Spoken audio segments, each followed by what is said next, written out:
2024, through our research, we've identified that the numbers did rally somewhat. 18% of all ballots cast in the 2024 general were in person. Over a quarter of all ballots cast by young people aged 18 to 24 were in person.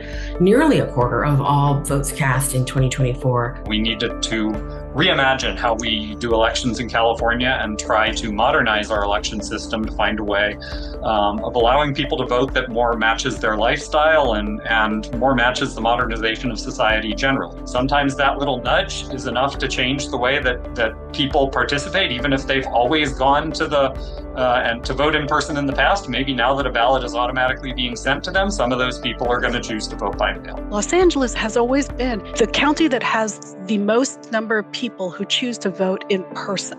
By 2024, our numbers basically flipped.